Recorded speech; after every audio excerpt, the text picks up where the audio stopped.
Chip, would you like to lead us into Pledge of Allegiance? Sure. Everyone would follow along with me. Yep.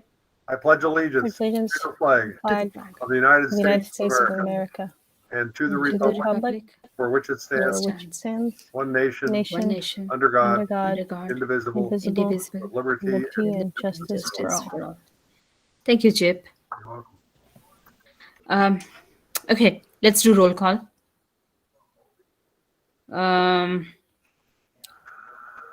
Vinita, present. Chip, Present. Carla, Present. Kathy, Present. Siv. Okay. Suzanne, Present. Paul. Okay. FUSD staff. Kelly? Kelly is not here. Okay. Samara. Lisa. I'm here. Sorry, I'm here. Good. Yeah. Lisa And I'm McLean. here. Okay. Judith. Judith Wallace. She should be popping in shortly. Okay. Laura Forrest. I see Hi. you. Stanley. Nick Campen. Okay. I think Laura, you are the one who takes the notes, right? So I hope you Yes. recorded who's here and who's missing. So okay. good. Benita, we have a guest, two guests. Oh yes, we have Brian and CJ.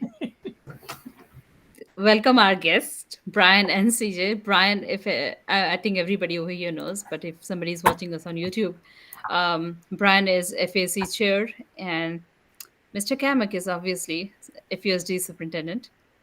So welcome once again. Thank you. Glad to see you here. There's also two other names. I don't know if Oh, William Tunick. okay. I am not looking at the participants. Yeah, good evening, everyone. With Karina and DWK here to discuss the Brown Act item on the agenda. Oh, can you hear me? awesome. Yep. Thank you, William. Thank you, Of course. William. And who else did you say we have? Carla? Kevin Sullivan. Hello, I'm here to discuss the Prop 51 item. Thank you, Kevin. Thank you for being here.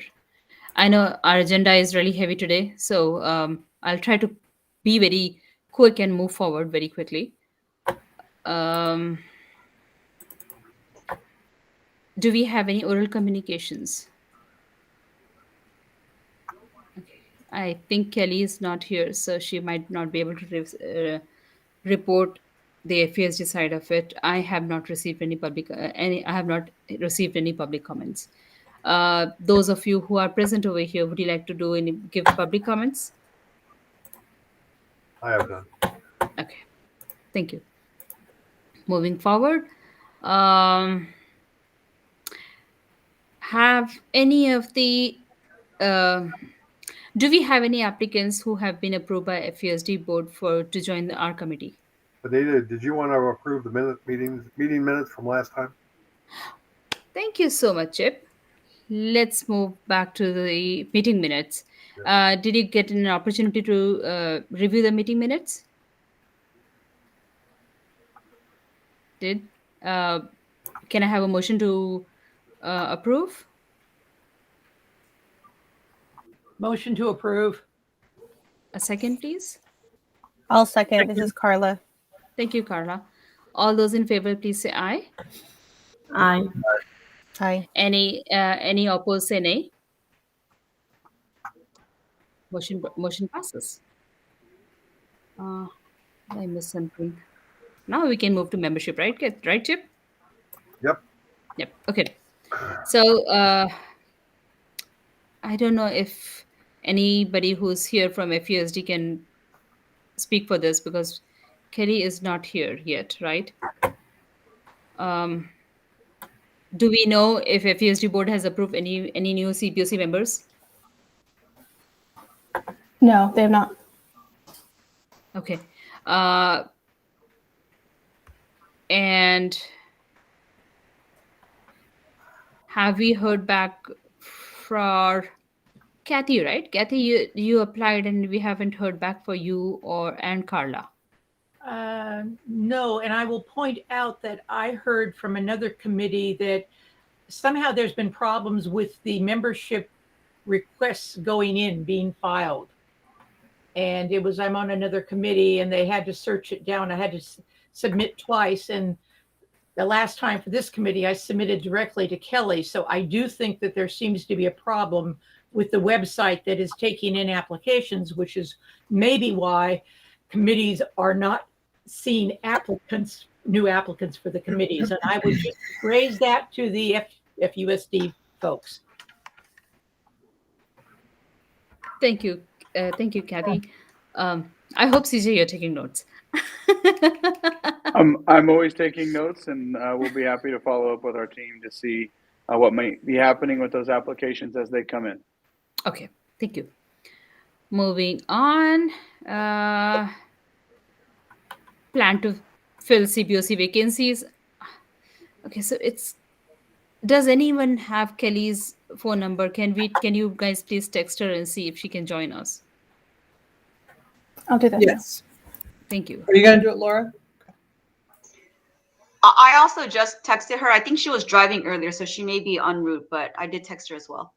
Okay, because most of these agenda items are supposed to be Kelly's agenda items, but she is not here. Do you think? Joined. Kelly just Okay. joined. Oh, good. Do we want to give her a breathing room and move to another agenda item where we don't need her? Sorry about that, guys. My internet is down in my neighborhood, so I had to grab a hotspot and redo stuff, so I'm sorry. Okay, that's okay, Kelly. Do you need some time, a moment to catch up, or are you ready? No, just tell me, where are we in the agenda? We are in CPOC membership and plan to fill CPOC vacancies. The second agenda item. As we had stated before, we are advertising on the website, the district website, as well as we've sent out information to all of the principals to send out in their newsletters for families to know that the opportunities are available. And I have not received any additional questions or information to date to report out to you guys. Okay. And Vanita, yeah. this is Carla, and then we were going to follow up about there was a discrepancy with the minutes that were showing from that previous board meeting, in terms when we thought that both Kathy and I had been re-upped, so to speak, but we weren't mentioned. It wasn't reflected in the minutes from the board meeting. Do you remember that discussion from last meeting? Yes, I do remember that. So have you guys followed up on that one? And did you come to a conclusion where we have a affirmative meeting minute or something in the record that Kathy and Carla had been reinstated or not reinstated? They are going to be continuing into our CBOC. Have they been approved by board? Actually, it has not. We only have whoever was submitted in September for the regular terms are the ones that were board approved at that time. But I can go back and verify. I don't think in terms of there wasn't anybody who, other than I think the three people who were identified that are in jeopardy of their terms lapsing. So I think when they decided to re-up and we submitted the list, everybody's name was on there, and that is what was submitted to the board as accepted. Yeah, but do you remember that whole discussion we had last meeting where we saw in the meeting minutes that the meeting minutes did not reflect specifically Kathy Lang and I as being that our terms were basically extended. Do we have a list of from the board, from the school board, who they recognize as being active members of the CBOC now, and who needs to be renewed? I will. Do we have any idea who they think the CBOC consists I'll of? pull it up right now. Sorry, I didn't have that readily available, but I'll pull it. I'll pull it up. Okay. Are you doing it right now? If you're doing it, then we can wait, or we can move to the next. Okay.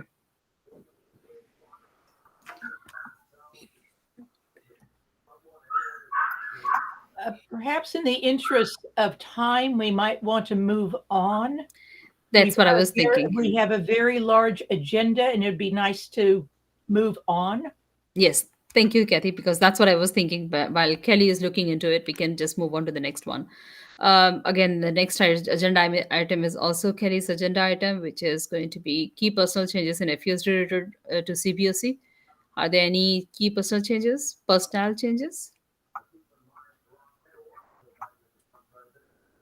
I do not have any additional staff changes at this time.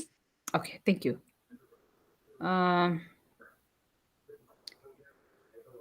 The next agenda item was board direction on contingency money and refund and Prop 51. I think we have a guest who can speak for it, right?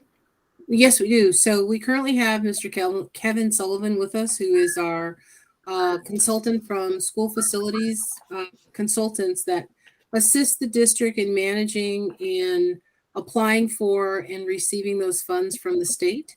So the purpose of Kevin coming today, because I know that there were several questions last time asked, what's the purpose of Prop 51? How did it come about? And what in essence is the program? And so Kevin is here to share with you guys and give you a perspective of where the district is and some of the things that we've accomplished over the last few years with regard to this bond. So I will go ahead and turn it over to Kevin. Thank you, Kelly. Kevin, the floor is yours. All right. So Kelly, would you like me to do the presentation now then? Okay. So let's see if I can present.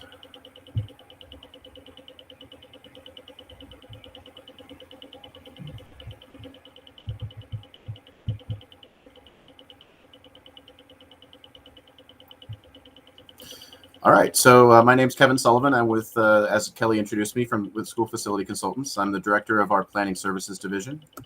What I'd like to talk about tonight, and I'll be as brief as I can, understanding the fact that you have a very large agenda. Then I'm going to talk about the school facility program. I'm going to talk about the types of eligibility that the district can access through the school facility program. I'm going to talk briefly about the timelines for accessing funds. I'm going to go over the funds the district has received to date for projects dating back to 1998, and I'll do with a focus on kind of what we've done recently.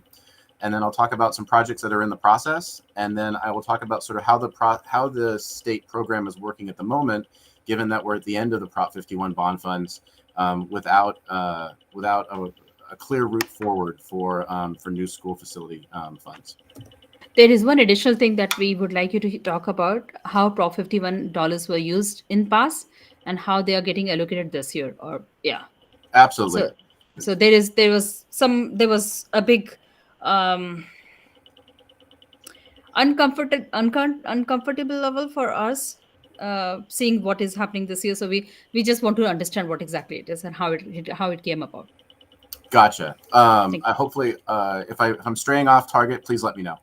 Sure. There are basically two big pots that the district has been accessing over time. One is modernization eligibility, and that funds the modernization and reconstruction of school facilities that are 25 years old for permanent and 20 years old for portable. As of the last time we did a review of eligibility, the district had about 30 sites that showed eligibility for modernization, which totaled to about $50 million in state funding. With the caveat that funding that's available for modernization can only be spent at the site that generated the eligibility, with the thought being there that the facility that generated the state funding for modernization should be the facility's or the group of facilities on the campus that that can be modernized. In order to access the state funds, the district must have a division of the state architect approved set of project plans, and that set of project plans must also be reviewed and approved by the Department of Education. And so for Measure E, the district's been doing technology upgrades, modernization projects. We've replaced some classrooms with modernization and general infrastructure upgrades. The other big pot of money is new construction eligibility.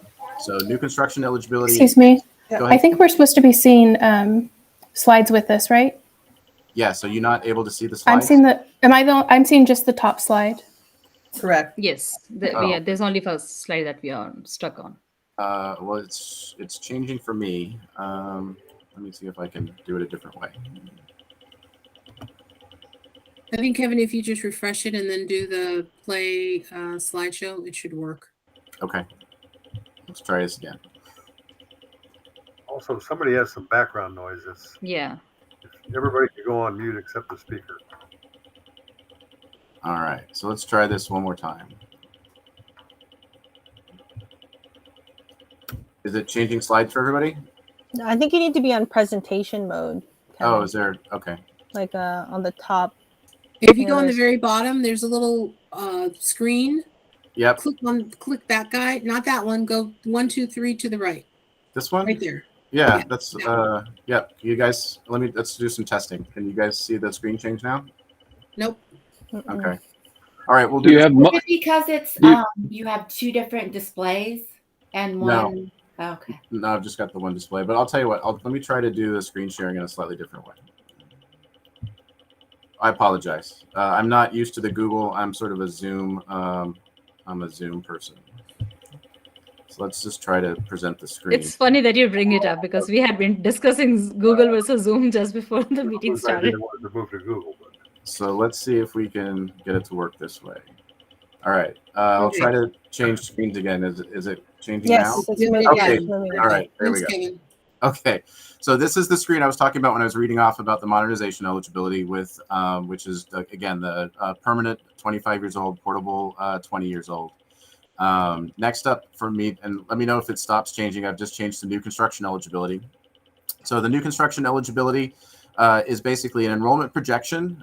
So a 5 or 10 year forward look of projected enrollment against capacity that the district already has available. And back many years ago, the district did a top-down inventory of available capacity with the state allocation board.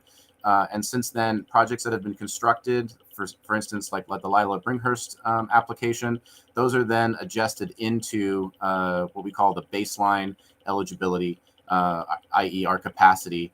And from there, we compare that to a projection. And in areas where we have more projected students than we have capacity, we have the ability to access new construction eligibility and add classrooms.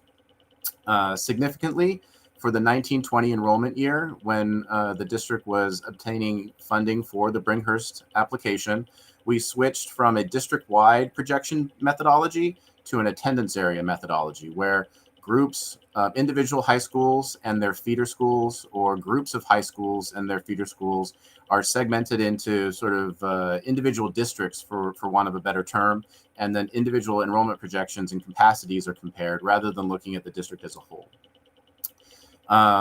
Generally, new construction eligibility is valid from November to October. It's based on the CBEDs that are the CBED census that's taken every October.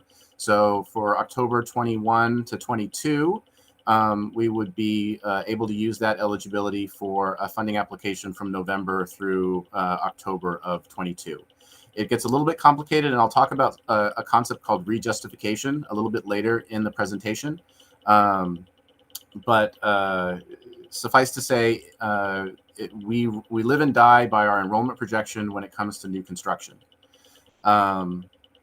The district has constructed, as you're well aware, the Lila Bringhurst site. We've also added significantly to many different campuses, and we'll talk about that, kind of how that has resulted dollar-wise on the next slide, or the slide after this one. As far as how the projects work on the school facility program, applications are funded in the date order received. OPSC reviews the eligibility, the necessary DSA and Department of Education approvals, and the resulting supporting documents. And then they bring the applications, once they've been reviewed, to the State Allocation Board for an unfunded approval. Then they sort of sit for a while the state gathers enough applications to make it worth their while to go to Wall Street and sell bonds. And that usually happens twice a year, in the spring and the fall. And it's resulted in something that we call the priority funding rounds, where the state gathers roughly $750 to $800 million worth of applications, and then goes to the Wall Street, and we all as California residents can buy the bonds as well, and sells the bonds, and then is able to make apportionments. Once the apportionment has been made, the district's required to file its fund release documentations within 90 days. Again, this comes back to that concept of shovel-ready projects from back during the Great Recession. The state used to be able to fund applications on an ongoing basis using a revolving fund, but that was abolished as it seemed like this money was sitting around not being used when the state was in a dire fiscal situation. And so for the last probably 10 or 15 years, we've been using this PIF, priority and funding round process. Once the application's submitted, this based on the backlog of applications and the lack of state money, we're about 4 years behind. So right now we're working on an application for the district that's up for review with OPSC, the Office of Public School Construction. They are staffed to the State Allocation Board, and that application was funded in the latter half, or the middle to the latter half of 2018. So there was a question earlier about how much money has the district received over time. So this is 1998 through roughly 2016. The district received $8 million in new construction, $57 million in modernization, and about $6.5 million in career technical education, for a total of about $71 million. And so the district was very successful in the early part of the school facility program in accessing available modernization eligibility and constructing some addition projects. Since then, the district has also, quite frankly, been quite successful. Since I think I started working with the district in about 2014, we've filed around 10 applications that have received funding. The most recent of which was American High School's edition, which was funded December 31st of 2021. And with the Bringhurst application and those other addition projects that are listed, the district's received since about 2018, $67.7 million. In addition, there are projects that have been submitted but are awaiting review by the state. Sorry, that should say Walters edition. I apologize. It's not American High School. $7.7 million is anticipated for that one, subject to the rejustification of our new construction eligibility, which again is also in process. In addition, there were several projects at IT expansions to allow for online testing at various elementary and middle schools. Those modernization projects are currently in a 30 or a 60-day timeline to come up for review by the Office of Public School Construction. In addition to that, there are some other projects that have been submitted. Horner Middle School, Washington High School Edition, we estimate those at roughly $18.8 million. For modernization, there are 3 sites listed for about $7 million. These are all beyond the bonding authority, or at least we believe at this point they are beyond the Prop 51 bonding authority, and therefore would require some additional money to come in either through a new school bond, or, and I'll talk about this in a little bit, there's some discussion at the legislative level in the governor's office about using some of the surplus funds that are available in the state budget for the school facility program. So I talked a little bit about acknowledged list. Can I interrupt and ask a question, or shall I wait? Sure, go ahead. Can you go back to the previous slide? So when you talk about one of the schools, a middle school conversion, how do you keep the scope of that work different than the scope of middle school conversions under Measure E? Basically, what we are doing, so my job is I'm really a bond extender, is the way that I like to explain it to people. What I do is I come in and look at the projects that are already going to be happening, and I try to figure out which bucket they fall into and where the most money can be obtained from the state. So when we're doing a middle school conversion, that's really two applications. It's usually a modernization application, assuming that there's eligibility, and a new construction application because we're adding in classrooms in order to complete the conversion. So for Horner Middle School's addition, those are the additional classrooms that were added to the site. And then as you can see, there's also Horner Middle School modernization, and that would be the money that was spent on the existing classrooms to either convert them to the new uses, or just to spruce them up because maybe they were getting, a little tarnished over time. But Measure E has a similar work being paid for too. These are reimbursed. In effect, what these do is these reimburse the bond fund for the work that was completed. So since the state is paying in arrears, we're 4 years behind a project once it's been submitted, and we have to have DSA and CDE approval before we can even submit. It's most likely that districts with the wherewithal to proceed with their projects have already done the construction work. So what we are doing at this point is we're filing applications on behalf of the district and getting them in line for future funding. When that funding comes back, it will be available for additional or whatever is currently the high priority capital outlay in the district. Does that answer the question? Nancy has raised her hand. I'll give her space, but Chip, if you have any questions, let's listen to that and then give space to Nancy. Yeah, I'm not quite sure I understand what reimburse the Measure E means. Measure E had money to do middle school conversions. We've done a lot of that work, paid for a lot of that work already, and now there's $25 million on this page alone that is going to reimburse that, is going to go back into the Measure E. So Kevin, can you actually explain to them the 50-50 match and how that works? Sure. So I can try. So the concept I think that we're dealing with here is that we're requesting the state to pay for work that may have already been completed. So when we file an application with the state, and I'll just continue to use the Horner Middle School since it's on the screen as the example, that included scope that was fundable in the school facility program as new construction. New construction requires that the district put in 50% and the state matches that with another 50%. So what has really happened is the state has gone ahead, or the district has gone ahead and said, okay, state, we understand that you don't have your 50% right now, but we need to finish the Horner Middle School project. So we're going to go ahead and spend all of our money on it on the promise that when you have money in the future, you are going to reimburse us your 50% matching share. So for example, I mentioned that I feel like I've served the role as a bond extender. If we have a $100 million bond, and I'm just making these numbers up, and we have $50 million in state eligibility, then we could spend that $100 million on projects that can access that eligibility. And then when the state has their $50 million and processes our projects, we would receive those $50 million in state share for a total of $150 million to the district. Does that make a little bit more sense of it? I have questions about it, but I'll let everyone else ask. I still got a lot of questions about it. I mean, in Measure E, we had 100% of the funds paid for by the taxpayers of Freeland. So this is Chip.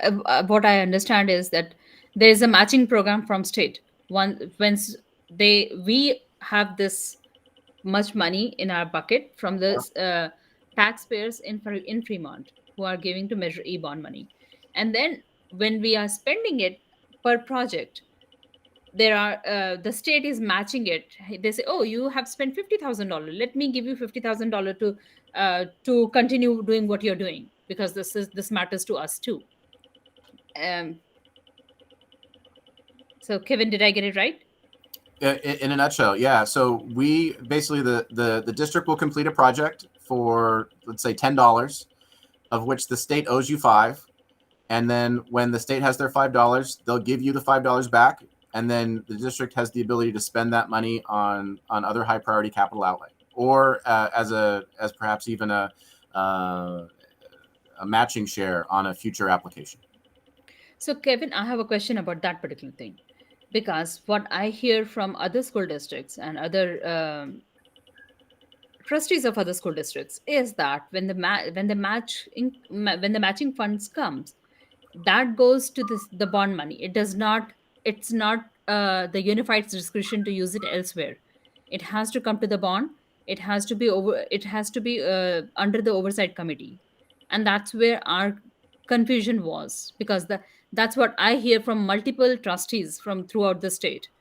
So maybe we can talk about it later. But Chip, any more questions, or should we move So to just look Nancy? at the first line item here, 18.8 million for Horner and Washington. You've identified those two projects as projects you're going to match on, but when you get the 18 million, you're going to use the 18 million for something else. It's not going to really be used for Horner and for Washington.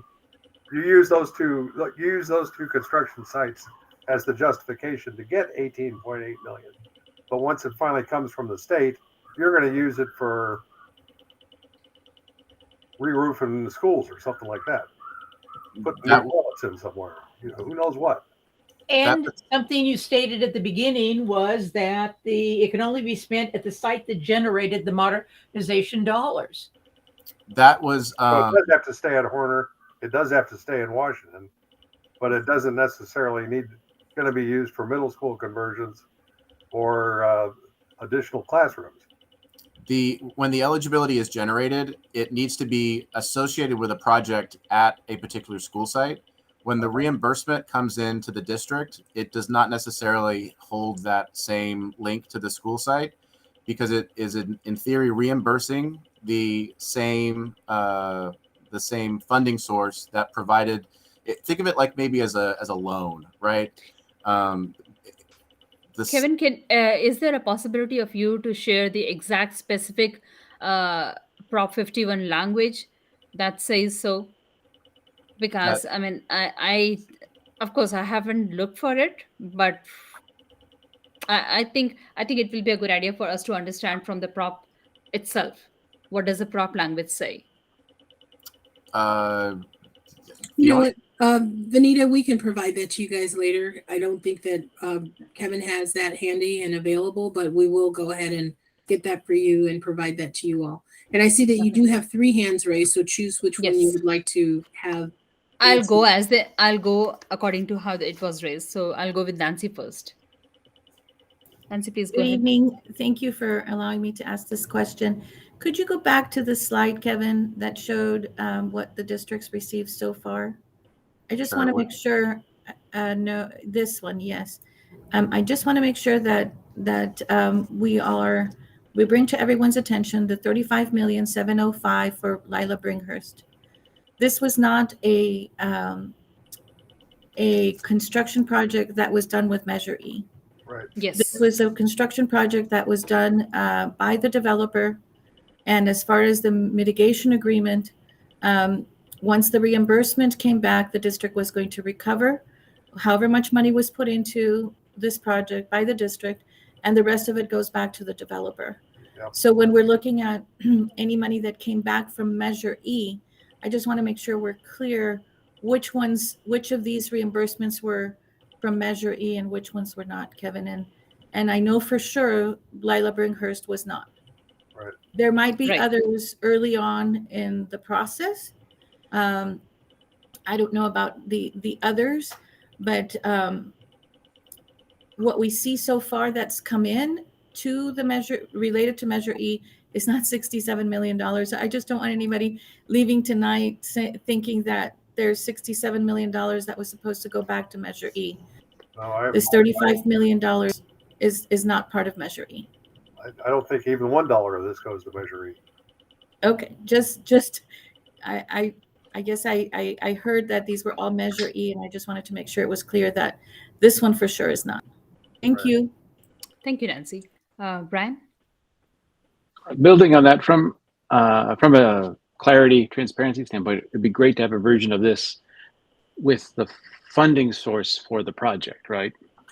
Whether it was the Measure E funds, developer funds, sale of site funds. I think it'll help people understand Just, you know, Yeah, that'd be a good thing.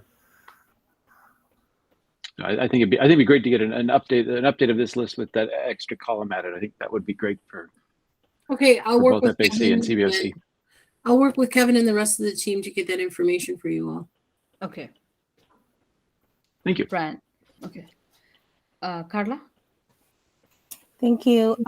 Kevin, can you go forward one slide?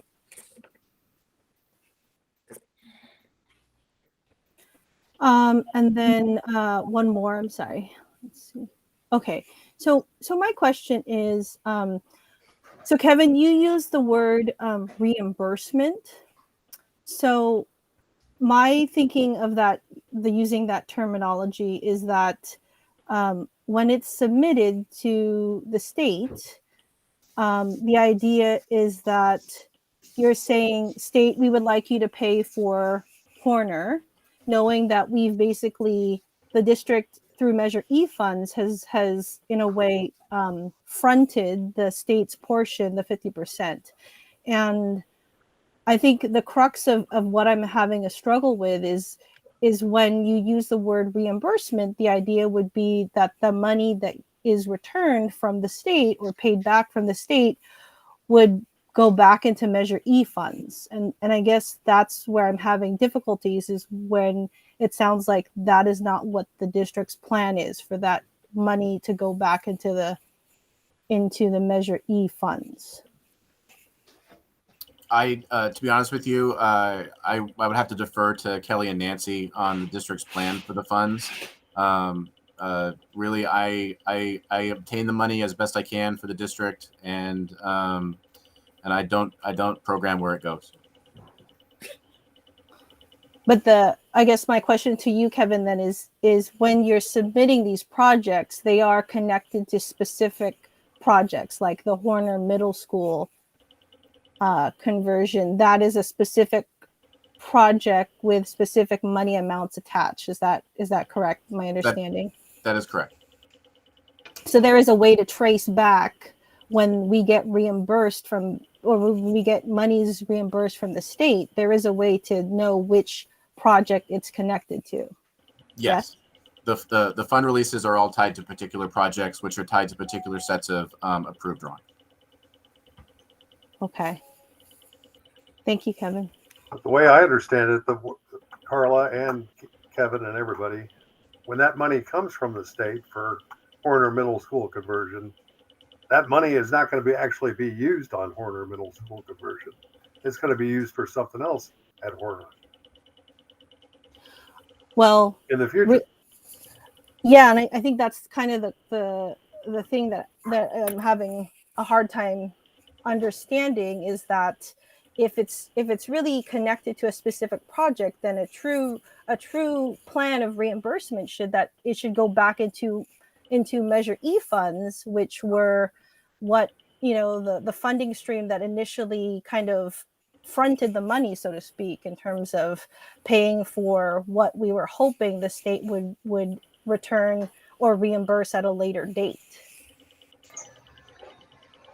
I think the matter of it all is that they've used Kevin in his job as cited Horner Middle School Measure E funds being used as a reason to get matching funds from the state under Prop 51.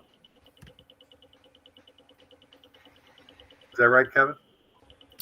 Yes, the district is entitled to their eligibility for Horner Middle School because they did a project at Horner Middle School that met the tests in the program, and it generates a certain amount of funding.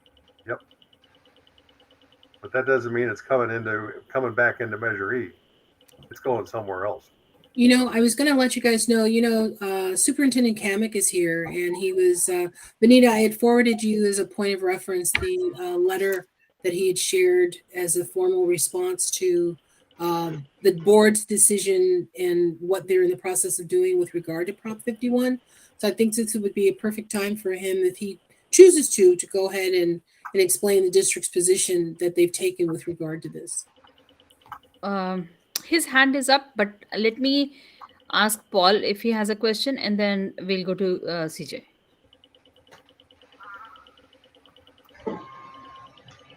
Paul?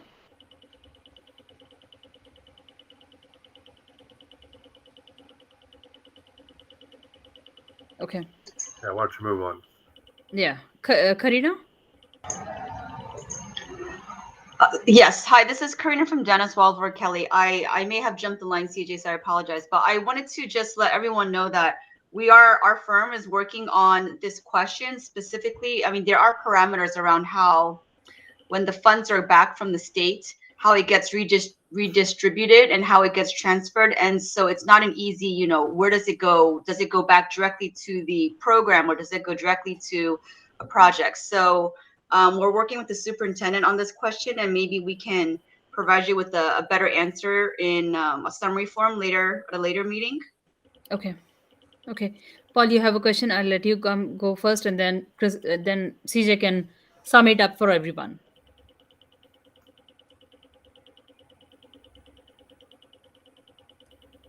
Paul, you might want to unmute yourself. You unmute. Paul, you are on mute. I don't know how to unmute you. I don't think I did it. Can you hear me Okay. now? Yes, we can hear you. Okay. Now my question will be directed, I guess, to Chris and Kevin. You borrow this money somehow, and the money you use it the way you want. And what Kevin's telling us is you're going to return us back to our bucket, one bucket to another. You borrow it, you hold it in your bucket. I'll take the interest. What is the interest rate at that time? For how long? And how long can you get to keep it?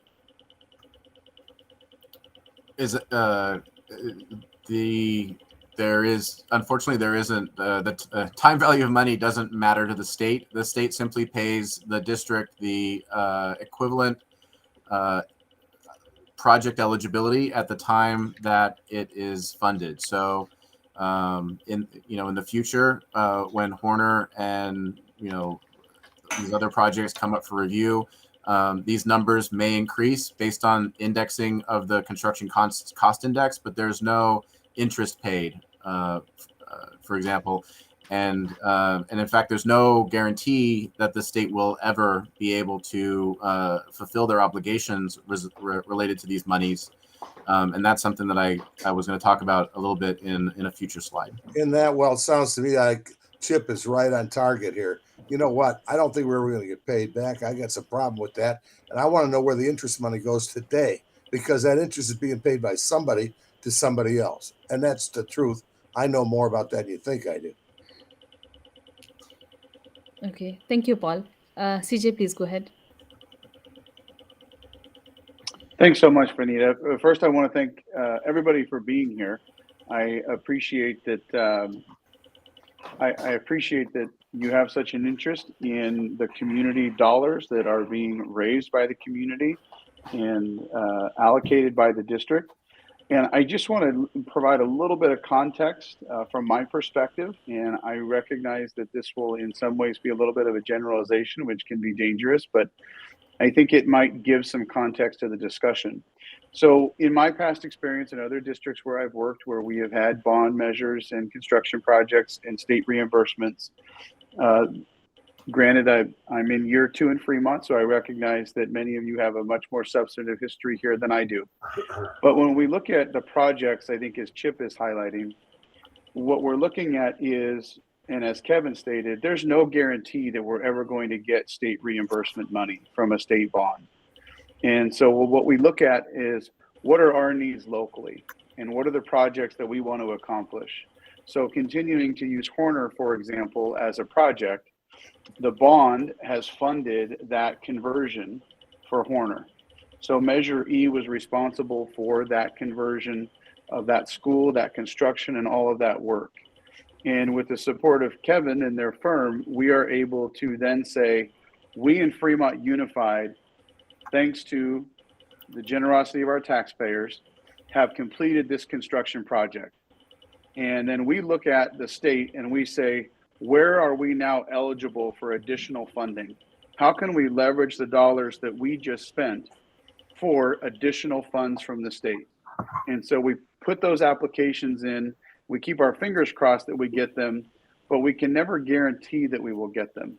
And so that's why we fund the projects with our local funding, as I think Kevin was suggesting. And then we see what we get back from the state. And when we get those reimbursements from the state and the project is complete, because that's usually the timeline, is we get it well after the project is complete, we wouldn't necessarily spend all of that same money on the same project that we just finished. So we then look at what are our other needs? And as Kevin referenced, what are our other high needs from a facility standpoint? I recognize there's a lot of discussion around where do we put the Prop 51 dollars and a lot of concern around that. And I wanted to just come tonight and maybe provide a little bit of clarification on that. And that is, there's only one Measure E fund, right? And let me be more clear on how I say that. Measure E dollars are only generated one way, from the sale of bonds under Measure E. And so that in and of itself is the total of Measure E funding. There are legal requirements that are associated with that, such as our bonding capacity, how quickly we can spend down the amount that we have in possession, because we're only permitted by law to have a certain amount of bond dollars on hand. And then we get the Prop 51 dollars. And I think there may be some confusion about what they can or can't be spent on, or the intentions of where they should or shouldn't be spent. But there really is only one Measure E dollar, and that is the dollar that we gain from bond sales. Outside of that, then we're looking at Prop 51 dollars. And no matter where we deposit the Prop 51 dollars, they don't in and of themselves become Measure E dollars. And the reason that's important to delineate is because of the obligations such as a spend down requirement. If we have to spend down a percentage of our dollars, and let's say, as we saw in a previous slide, we're getting $75 million over the course of years, we don't want those to be confused with our spend down obligations. It does not mean that the Prop 51 dollars can't also be spent on projects that are associated with Measure E that have not yet been completed. So an example from a prior district is we had to rebuild an entire school. We rebuilt the entire school with bond dollars. We qualified in a few different buckets that Kevin's described for state funding. We got those reimbursement dollars back, and then we looked at our other projects on the bond list that either didn't have funding or other high needs projects in the district that had arisen, and we looked at how we could allocate those funds. So there are some options for how we internally deposit the Prop 51 dollars, but my preface is to help clarify that there's really only one Measure E dollar, and that's the dollar that we get from the sale of bonds. Everything else then becomes an outside dollar. We can still deposit those in places where they are readily available for work that's identified within the scope of Measure E, because as you all know, we have Measure E projects that don't have funding associated with them yet, right? And I believe in the past, the district has utilized some of the state funds to help address contingency fund needs for the bond. So there's nothing that precludes that. And I think there may have been some confusion that Prop 51 dollars couldn't or shouldn't be used for that. I think that I want to make clear that they could be used for that. But okay. I'm hoping that helps clarify the Prop 51 dollars coming back, and why, I think to Chip's question, why we wouldn't wait for the state to give us funding to help go fund a project together, because we'd never get that project funded. We're going to utilize our local funding to move forward with the project and then seek reimbursement from the state in hopes that we get it, because there's times where we don't get it. Okay, CJ, I have a couple of questions, and I know Kathy is building up questions. No, you're not. Oh wow, okay. So my first question will be the prior practice. I mean, in the previous years, when we had Prop 51 money come to the district, it was always coming to Measure E, and that's how we kept on replenishing the contingency money, and also we had an oversight on that money. Right now, what is happening is, and this was a bigger concern of this committee and mainly me, that we don't have an oversight. We don't know where you are spending that that Prop 51 money, even though you are reporting it to the board, but there is no citizen oversight committee for that. So those are the bigger concerns for Prop 51 money going anywhere elsewhere. Uh, the prior practice, because it's sudden change in prior practice. The prior practice being coming, the money coming to Measure E, and now suddenly that is not happening, and then on top of it, oversight is totally going to be missing. We don't know.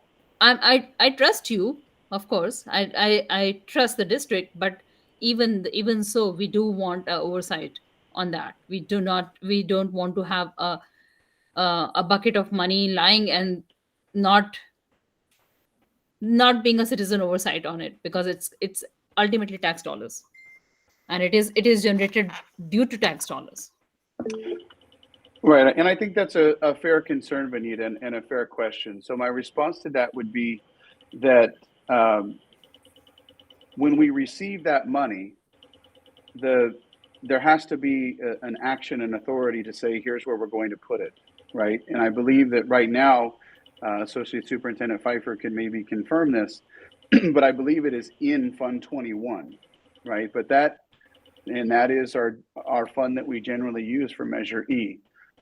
But that in and of itself doesn't make the Prop 51 dollars Measure E dollars. And I understand what you're saying, because the oversight is important. All of our dollars are tax dollars, and we want to be transparent in how we're spending those. But my feeling is, and I think this may be some of the confusion, that we advise the board that these funds are being received, and they designate where they go.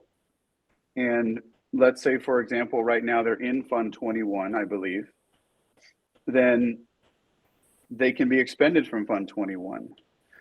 But just placing them in Fund 21 doesn't in and of itself make them Measure E dollars. And that's where I think the delineation is important. Now, we are obviously very open with the public in how we're spending all of our dollars, but that's the only part that I think is different. Now, there's a natural intersection there, which is if those funds, let's say, for example, are used to support the contingency funds, then that will be an identified funding source as a contingency for Measure E projects. In the same way, if they were identified to support a project that is on a list for Measure E that has not yet been allocated funding, right? We know we have projects that fell below the line. Then those would be Prop 51 dollars that are supporting a project associated with Measure E. So I think it's closer in alignment than it might feel, and I think there might be some confusion around that. But I think it's important from the technical perspective to recognize that Prop 51 dollars are Prop 51 dollars, and Measure E dollars are Measure E dollars. But there is not a provision that prevents Prop 51 dollars from being utilized in support of Measure E projects, if that makes sense. So going back to what I had asked earlier, I think we would need a better, clearer understanding of Prop 51 dollars and how and where it can be put and how it can be used. Because as I said, talking to other trustees from other school districts, I don't hear the same thing that we are doing over here. I hear they don't do that. The standard practice in most of the unifieds is that it goes back to the bond, and the bond oversight committee looks at the continues to follow the money and make sure that it is used correctly. So it does not go into any other bucket but the bond bucket. That's what is. I actually spoke to four trustees from different districts, and that's what I came to know. I heard from all of them, but that's just me. Kathy, do you have a comment? I'm of two minds of this, very frankly. Okay, I would be very interested to know what is done in other school districts, because that is kind of pertinent, particularly because it might be very well be consistent with the way we were used to looking at this. So that is one mind, I'm with you, Vanita. The other mind, though, is that if that is not the case, I don't think it is the purview of our committee to be responsible for oversight of it as strongly as you put it, because that takes it out of our realm altogether. So I think the issue probably comes to what is going on with other school districts, and has there been a defined decision by the Fremont Unified School District as to whether it's going to proceed differently than before, in line with other school districts? Once that decision is made, then that kind of resolves whether or not this committee has any oversight.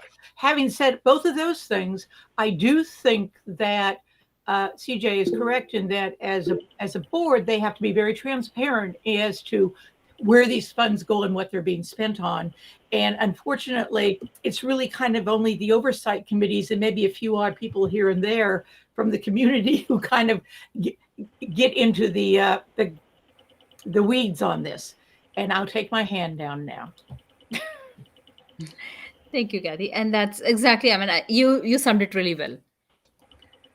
I'm there with you. I mean, I have to, as a chair and as a community member, it's my responsibility to make sure that we have. I don't want anybody to get into trouble, whether it is CJ, whether it is the board, whether it is us. I mean, the whole purpose for the oversight committee is that we are doing everything correct according to the law. And that is the reason why we ask these questions. It's not like we want to get you in trouble. It's not like I want to get on the wrong side of you, but that's I hope you understand it. We are trying to do our job, and we are trying to try to understand how this year is different from previous years. Yeah, no, I appreciate that, Vanita, and I don't think that you're trying to get me in trouble. I appreciate the spirit and the intent of this, and I cannot pretend to be the legal expert in every single thing that we do in Fremont Unified School District. That's why we have counsel that supports us. I can tell you that I've talked at length with our bond counsel, who helps us with the sale of our bonds, and they have given us this advice directly. So that's where we're generating our perspectives from. But I also think that there still might be a little more perceived distance than actual distance in the two positions. The reason I say that, Vanita, is because in talking with other districts, and these are assumptions on my part, but it's taking from my experience in other districts where I've worked. And true for Fremont with Measure E. We have many things that are on lists for us for Measure E that are outside the available funding, right? So we've got a long list of projects. And I believe that in most cases, in most districts, that is why the end result is that dollars from Prop 51 most often go to a continuance or an expansion of the projects associated with their bond. Because usually a district brings forward a list of projects that's so comprehensive, it's far beyond even the capacity of bonding dollars available. And so when you get reimbursed dollars from the state, you look and say, okay, well, we have already identified all these needs, and now we have some more money to support that. So let's go see how we can accomplish these projects. And so I do think that your research is probably correct in that many or most districts are ending up spending their Prop 51 dollars on projects that were associated with their bond. And I'm not suggesting that we shouldn't. I'm just saying that I think we have to recognize there's a little bit of an accounting difference. And that's the extent of where I think the confusion lies. Okay. Thank you that you acknowledge that it might be true, because and coming to Fremont, I think Measure E, before we brought in Measure E, there was a extensive study done in Fremont, and if I'm not wrong, there was a 10,000-page document that was created to identify the projects in Fremont Unified. So, having said that, don't you think we should also be focusing our okay, no, I should not be talking in this forum. I'll talk to you separately on that one. But I would maybe it will be a better idea to set up a meeting in future, and let's talk about it in private. Polly, I see your hand raised. Yeah, well, I'm new here to this business. Half of it was done on the COVID thing, and I never understood how these computers work. This program's a little easier to understand. But as long as we're going over dollars, I'm a dollars and cents man. If you take money from my bucket into yours, and we didn't even know about that money being taken, we don't know at what rate they're going to pay it back, or if they ever will. I have to agree with what Kathy just said. What are we doing here? How can I be an oversight committee when you're stealing money out of my bucket? I don't even know it. I don't know when you'll ever pay it back, or even if you will pay it back. All right, Paul. Okay, so I'm wrong. I'll bow to that. Thank you for correcting me. I didn't say that. Thank you, Well, Paul. I appreciate the concern. If I may quickly, I think it is maybe differently described that the Measure E funding stands in and of itself, and that is generated by our local taxpayers. The Prop 51 dollars are separate and different than that, and we're not taking from the Measure E fund. The projects that we construct with Measure E dollars are generating new and additional funding from the state of California, which then comes back to the school district. So we're not taking money out of a Measure E pot, so to speak, for anything other than the Measure E projects. And that's the core purpose of the CBOC, is to make sure that statement always remains true. Thank you, CJ. Well, I think Chip and I are going to have a separate conversation on this. I may not understand these pots, and you know what? I don't understand the political situation that much anymore at all. So thank you for your explanation. Chip, do you have a question, or should we move on? No, I still got one more question. Sure. So the amount of money that actually did come from Prop 51 and went into Measure E and became Measure E's money because it was allocated to us, I think is only about $2.9 million over the life of Measure E. And maybe one of the finance people can confirm that either right now or when we get to the finance report. But I think it's actually pretty small potatoes as to how much money came from Prop 51 and got allocated for the use on Measure E. Chip, I don't think that number's right. This is Carly. Okay, it might be wrong, but if somebody can tell us what the number is, I got a funny feeling it's not 100 million. I think we'll be able to address that when we go over the financials. Okay, Excuse me. that'd be fine. Okay. Sorry, I know Kevin was talking, right? Yeah, I have 2 more slides if you guys want to see it, or Yes, it's please, up to you. Kevin. Okay. Sorry, let's do it quickly. No worries.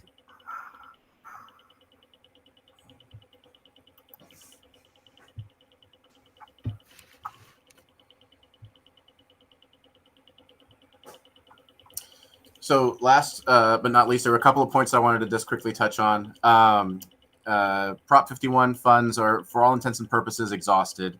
But the state continues to accept applications because historically with the state bond program, we've wanted to be able to show that there's a need for the next bond by having a backlog of projects on what we continue to call an unfunded list. What I mentioned earlier about the no guarantee of state funding is this next bullet point, the Beyond Bonding Authority resolution.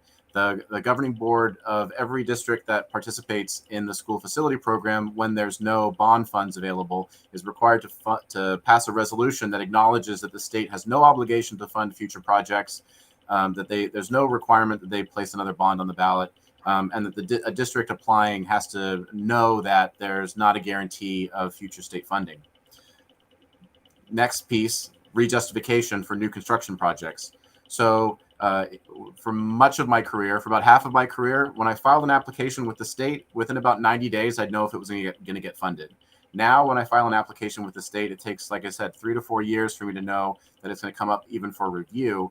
And the state has made a decision that instead of just allowing an application to be funded based on the eligibility available on the day it was submitted, they've decided in their wisdom that a district should continually justify, and the district should be able to show the same justification for a project in whatever year it comes up for review. So just a word of caution for new construction projects that we've discussed today that are yet to be funded. we have to continue to show that we have eligibility, which means that we have to continually show that we have at least flat, if not increasing in enrollment and a corresponding enrollment projection. And I say that out loud just for everyone here on the call, because we've just gone through a real shock to the system with COVID-19, and we're only just now slowly recovering in many parts of the state our enrollments. And then finally, the thing I wanted to show is that because there could be a change in the program with a new bond, anything that's on an acknowledged list or is unfunded at this point could be subject to rule changes either imposed by the legislature or required by a new bond. And then the last thing I wanted to talk about is maybe a piece of good news, which is this last year, fiscal year 21-22, the legislature provided $250 million in one-time funding for the school facility program. So outside of the Prop 51 bonding allowance. So this was general fund money. And that's what's allowing the Walters Junior High project to move forward through the processing stage, which is something that we're working on kind of as we speak. And in future, I alluded to it earlier, there is a budget surplus at the moment. And the administration, the Newsom administration has proposed for fiscal year 22 and 23, $1.3 billion in 22 and $925 million in 23 as sort of a hedge or a bridging for a future state bond. Just as an aside, the Coalition for Adequate School Housing cash, which the district and I are members of, they advocate for school facilities throughout California and the state to provide appropriate funding levels for those. Indicates that they believe that $8 billion is required, and that should be split between $2 billion to allow for new TK facilities to be constructed, and $6 billion to fund a backlog for school facility program projects and allow for additional projects to be added to the list before the next statewide bond passage. And with that, I've been Kevin, and I can take any additional questions. Doesn't even have any questions. I do. This is Carla. Kevin, when that last slide where you said it allows the Walters Junior High School project to that part of that slide, was that in reference to allowing the district to apply for Prop 51 based on that project? That's why it's still in review. Is that yeah? What so the district filed the Walters project upwards of 3.5 years ago, and it was outside of bonding authority. But because of the $250 million provided by the legislature, it is now being reviewed and processed through the system. So there's a possibility there that we can get some funding for that project, which otherwise would have required another statewide vote. And I didn't include it in the slides, but if we all recall, Prop 13. Unfortunately, the good one, the one everybody should have voted for, was unfortunately defeated last time around. And so, our next opportunity to get a bond on the ballot would be the general election later this year. And if that fails, then it would be the primary election in 24. That's very far away. We need money now. Exactly. Does anyone else have any questions, or should we move to the next item? Okay. Having seen, I don't see any more hands raised. Thank you so much, Kevin. Sorry, Vanita, okay. One more thing. Sure. Can we still make a note in the minutes that we still have this outstanding question about how things are done in other districts? That's still outstanding, in my view.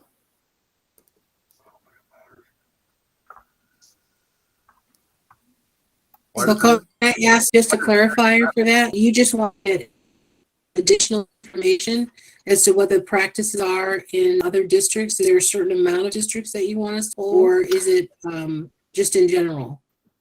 I think when Vanita had made her comments, there were two parts to it. The initial part was that there was a prior practice of refunding or putting the Prop 51 back into the Measure E funds, and that was a prior practice.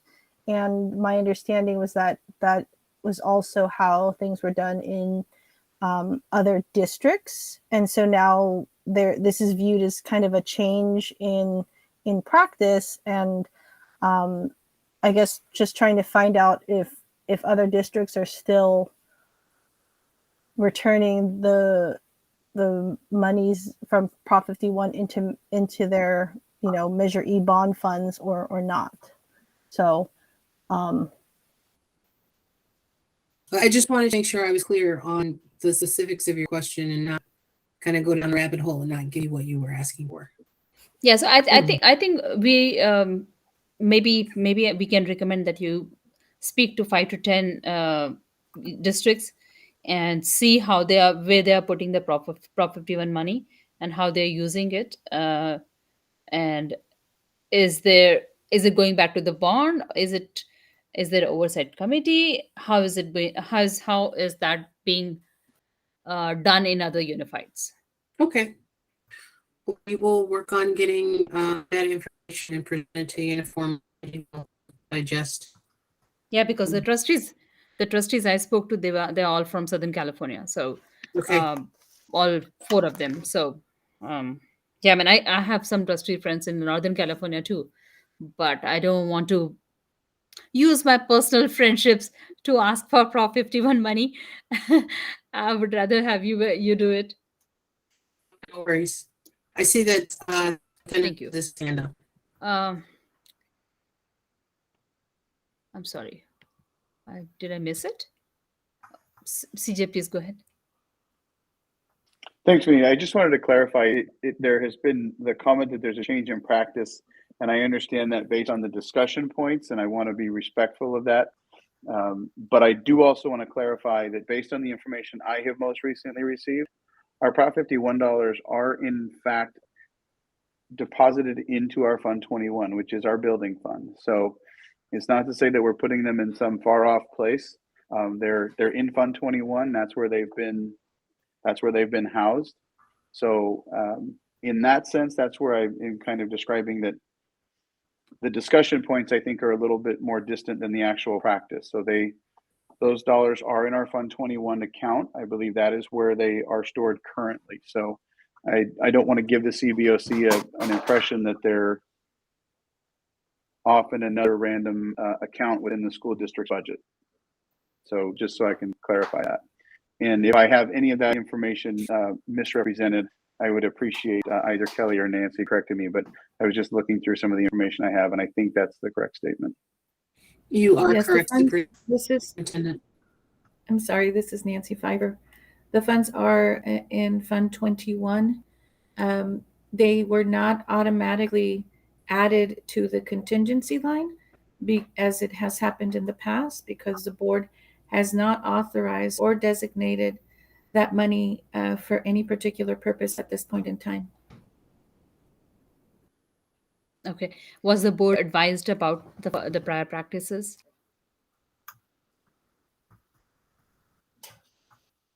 It is my understanding that they were, but I can only speak for myself.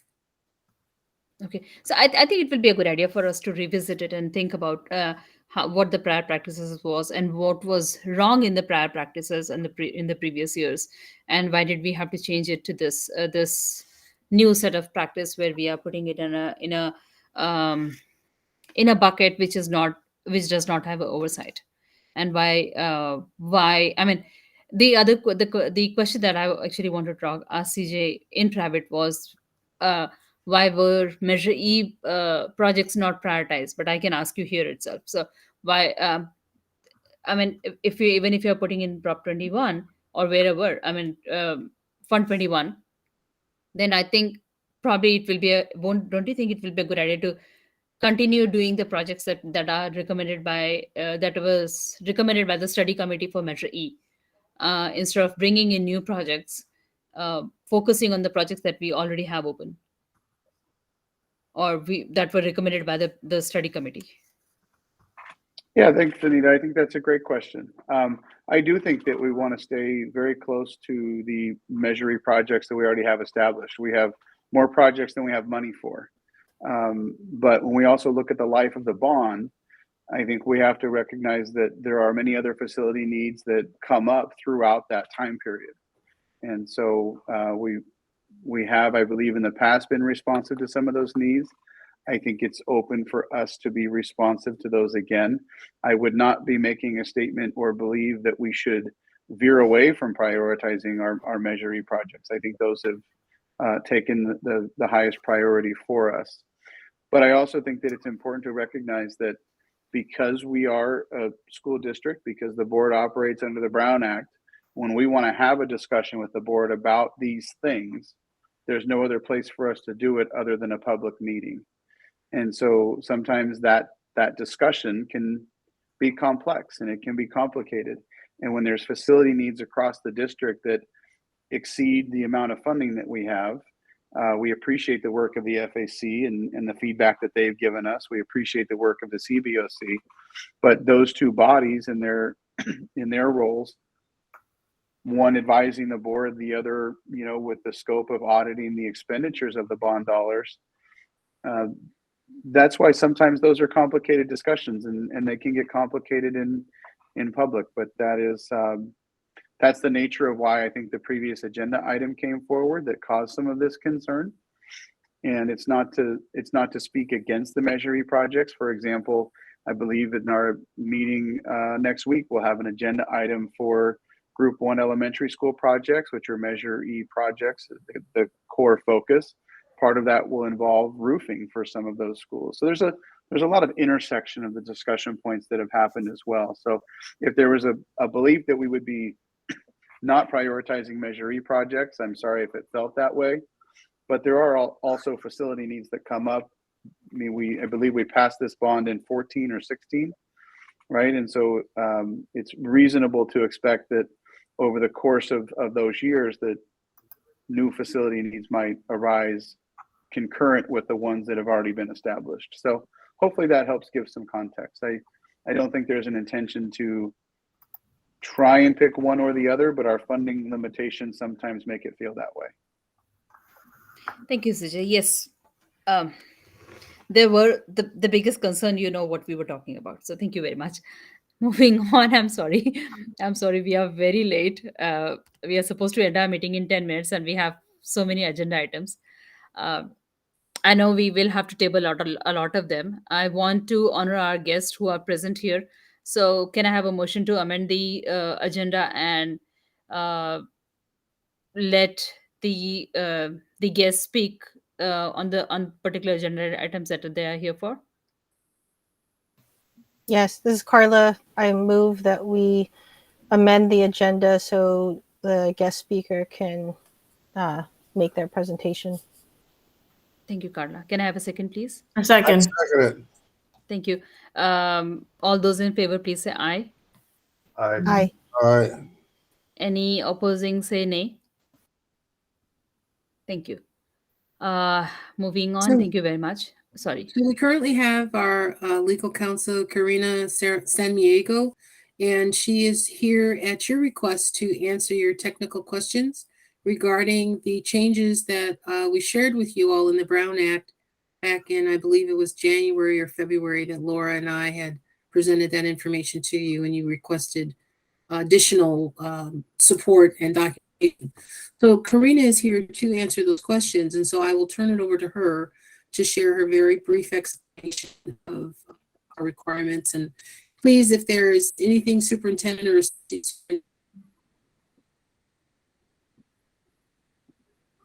Sorry, Kelly, you're breaking really bad, so I don't know what you said. Oh, I said I introduced Karina to speak about the Brown we Act. heard that. Yes, thank you. Thank you. You said something about CJ, so that's what was my confusion. I just was offering if the superintendent and associate superintendent, if they had anything they wanted to share, to please feel free to do that. Yes. Okay. Thank you, Kelly. Karina, the floor is yours. Yes, thank you so much, Kelly. I actually brought William Tunick from our firm to get into the nitty-gritty about the Brown Act, but I am definitely here for general support. So, William, are you still online? I am, and I'd be happy to real quickly discuss that. Pleasure to be here. Thank you for reordering the agenda so I can speak with the committee. My understanding was there may have been some questions about the requirements and the change in requirements around meeting remotely under the Brown Act. So if there's any specific questions, I'm happy to answer those. I can also give a brief overview of sort of what has changed during COVID and kind of what the current state of the law is regarding committees and boards meeting remotely while we're still sort of in pandemic time. So if there's any specific questions, I can take those first to kind of cut to the chase, or I'm happy to give that short overview. I guess chair or whatever is the committee's preference.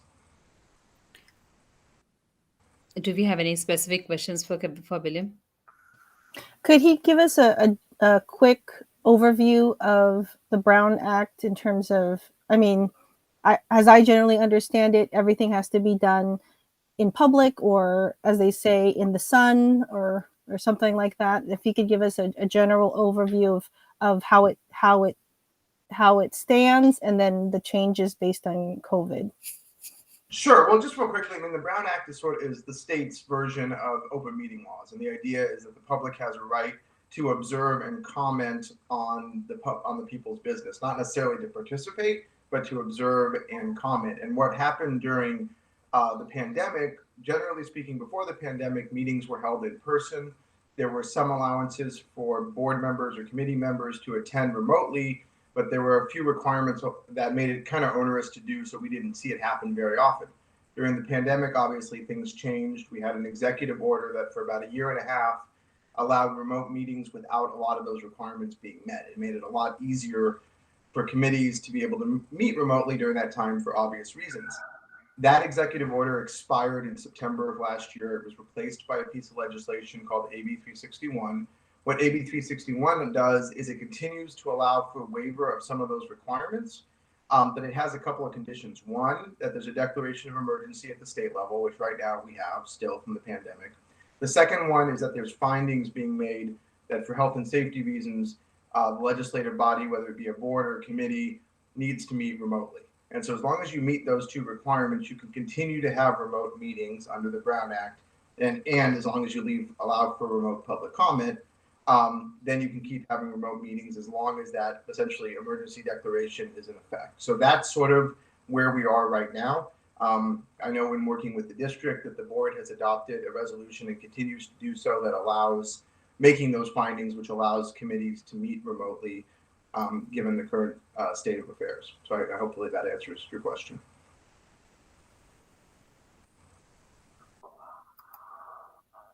Carla, you okay? Did you get your question answered?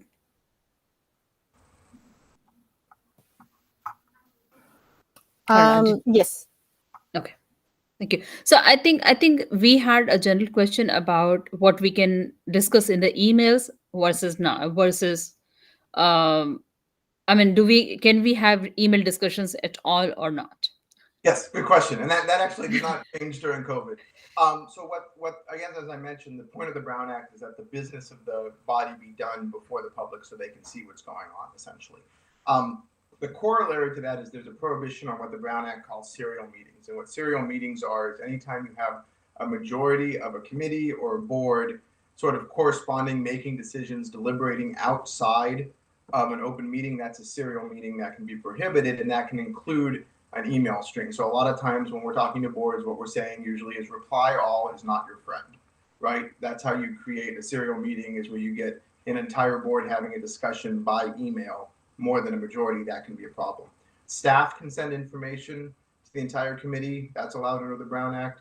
Multiple committee members can talk to each other, but it can't be more than a majority of the committee talking to each other by email. That's what turns it into a serial meeting, and that's what the Brown Act prohibits. Okay. So can the emails be regarding if we are planning to write a letter or something like that? If we are doing that, can we do it on the email, or can we not do that at all? If it's related to the committee's business, then that's the type of thing that belongs at an open meeting. Okay. Now, the way that sometimes that'll happen is if the committees, if as a whole committee, you say we'd like to have a subcommittee, less than a quorum between meetings, they're going to work on something and put together a letter, then that group can talk to each other, or just less than a majority could talk to each other. But ultimately, when those decisions are made about if we're going to submit a letter or something like that, that's something that really should be done at an open meeting if you're going to have a vote or a decision by the entire committee. what if the decision has already been made in a meeting, but uh, a group of committee members are discussing about the letter, or how we are going to write the letter, and how we are writing the letter, or giving their inputs on the in the Google Doc or something like that. Yeah, well, again, I think either couple options. One is keep it less than a majority. The other thing is a lot of times, and I didn't take a look at your bylaws specifically, but a lot of times the bylaws will indicate that either the committee chair or vice chair is tasked with creating those types of communications, or maybe during the meeting there can be direction from the committee to a certain group that we would like you to work together on creating that communication, again, to avoid that type of issue. So those are some workarounds. I know it's one thing I always tell boards and other committees we work with is the Brown Act is not intuitive. It's sort of the opposite of what you would normally do. If all of you in private life or in your jobs have a problem, the first thing you do is call the people that can help you solve the problem, figure out how to do it, and take care of it. The Brown Act says you can't do any of that. You have to wait 72 hours and notice it, and then we can deal with the problem. And so it's a little bit counterintuitive sometimes, but that's the price that goes along with transparency. Okay, Kathy, you have a question? Yes, so I just want to make sure that I understand this, particularly in regards to Google Docs, because that really is how people do things nowadays. So as long as we don't have a majority of the committee commenting on a Google Doc that we agreed to in principle, we were going to write a memo and we were going to ask for apples to be delivered. As long as not everybody on the committee commented on the Google Doc, you could go in and you could devise a memo based on how many apples you want delivered. Is that correct? I think if less than a majority is doing it, yes, that's fine. So okay. Like I said, I think a really good thing to do is to decide at the meeting who's going to be doing that, and then there's no confusion about who is not going to be in that document. Okay.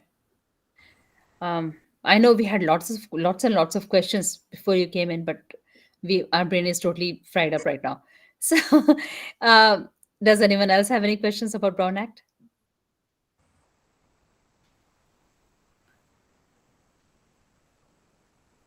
You were very clear. Thank you. Well, yeah, Brown Act in 9 minutes, right? Anything is possible. So. Okay. Is there any literature that you guys can share with us that I can pass on and attach to the minutes? Thank you, Kelly. Yeah, I'm trying to think if we've got a short version. We've got a really long version that we share with the district, which we'll take the short version. Yeah. You don't want 50 pages on the Brown Act, but yeah, I think we've probably got something shorter that we can share, and I'll forward that on. All right, thank you so much, William. No problem. Yeah, I saw the actual Brown Act yesterday. The book, like this big spiral book, right? That is the actual one, or is it the shorter version? Oh, no, there's a shorter version. That's the long one. Okay. That's our 50-page manual. Okay. So if you want some good reading. Yeah. For my other job or volunteer work, I do that too. So it's a lot of work to think about how to be transparent. Anyways, if we don't have any questions for William, we can say thank you to him. Susan? I don't mean. Okay, I thought you raised your hand, but thank you. Thank you, William. Thank you so much for coming and helping us. And thank you, Karina, for coming and tolerating us for 1.5 hours.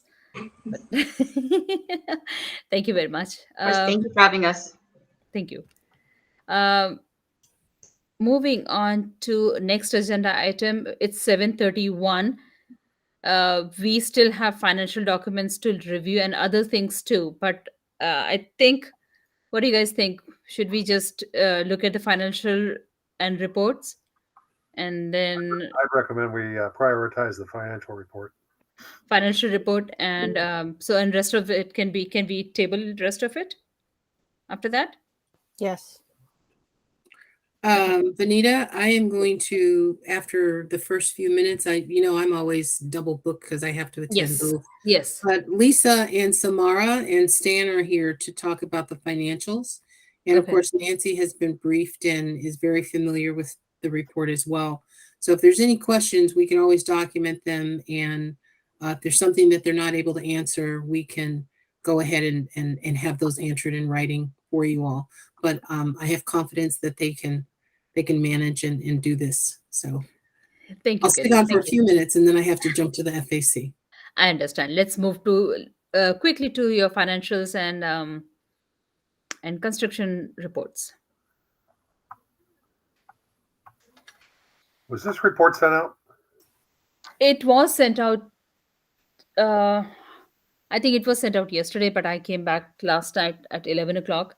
Yesterday? And so I sent it to you today, a few hours back. Okay. Good evening, everyone. Shall I begin? Yes, please. Is that okay? Okay. As you'll see, I just want to say, as you'll see, the format has changed quite a bit to what you're used to.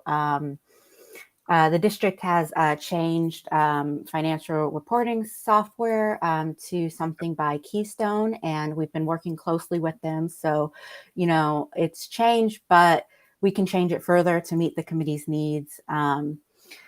Just wanted to say that. Looking at this page right here, I think will kind of help, is a good visual of what the superintendent was explaining. This report represents Fund 21. However, as you'll see here, Measure E, the total for Measure E, the budget, $664,278,000. That is Measure E. Okay. Separate from Measure E, but still part of Fund 21, you can see here, OPSC state funding. That's not included in that 664 number.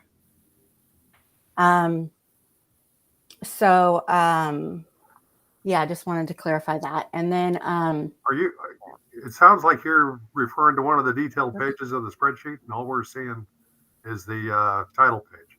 Really? Yep, we're having the same problem that. That's so weird. On my like browser, it shows the.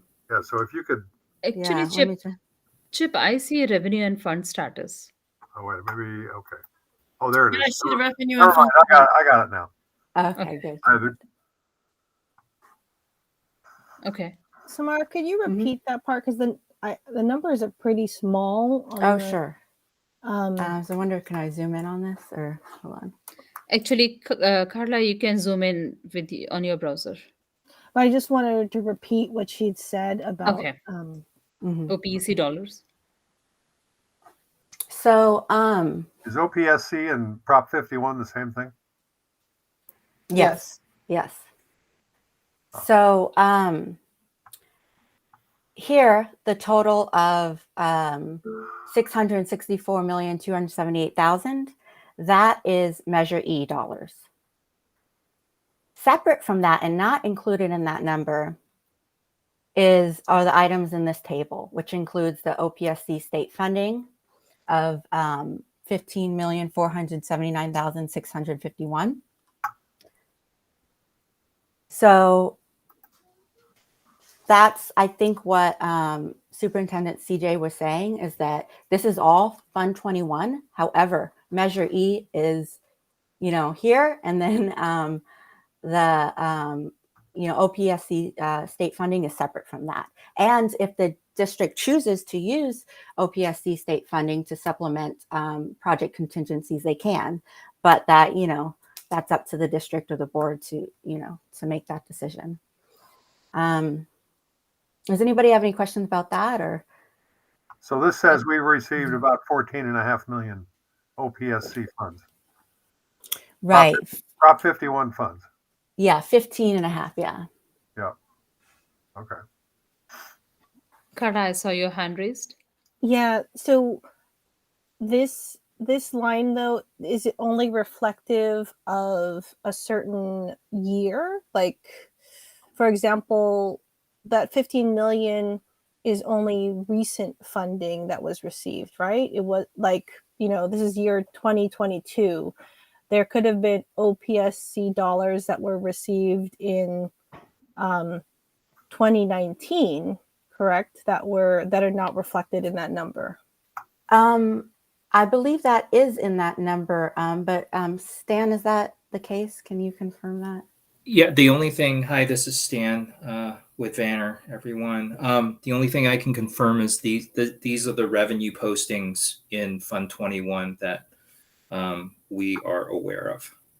So that's the only. So revenue postings from this year or previous years? Or inclusive total? of previous years. Well, it's all years combined. The previous finance reports in the previous format showed 15.5 million for OPSC also. That's correct. Yeah. There was a footnote on the previous report that identified, I think it was 2.9 million in 2019-2020 as Prop 51 funding specifically, but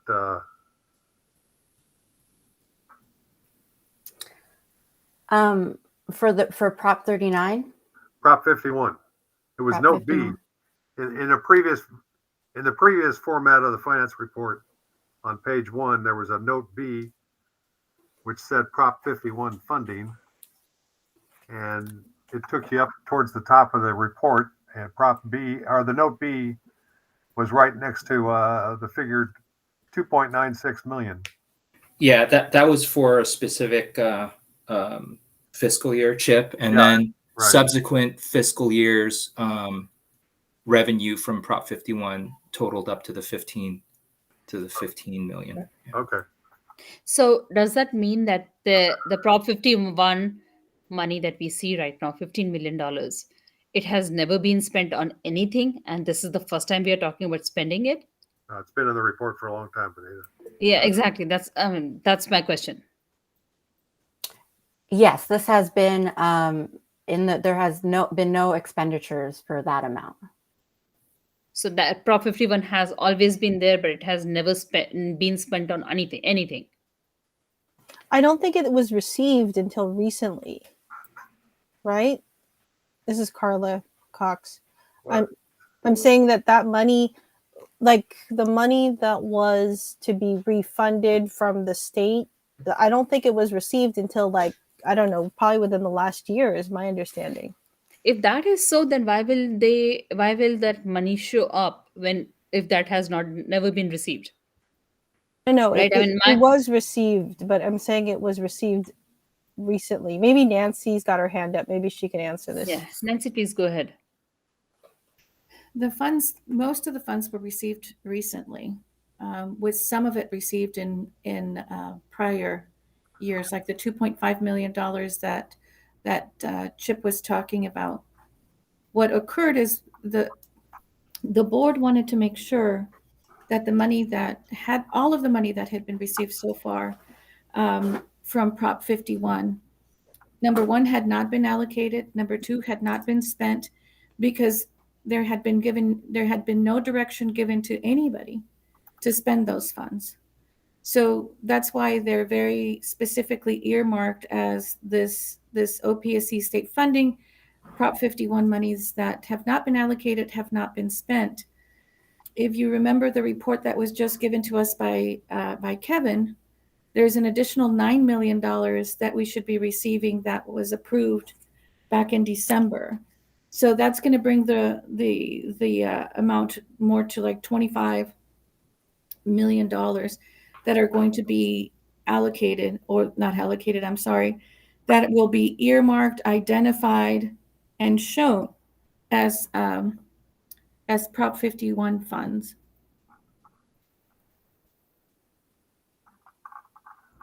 That's interesting. Yeah, that's interesting. Okay. Okay, any other questions? So moving to the, sorry. Yeah, please go ahead. Moving to the next slide, you'll see that this report is, similar to last time, grouped into in progress, closed, and future projects. There is a slight difference in numbers between what you'll see in this report for budgets for projects than the previous reports, and that is because the program admin costs were previously being recorded at the project level, so like per project. We were recently asked to put that separately, and so accounting practice says, after transactions are posted, we can't really change that, and so some money is still some of that project admin is still reflected in program admin is still reflected on a project level, but some of it is not, and some of it is in, I'll show you. Whoops. How did I do that? Sorry, somehow I closed my slideshow.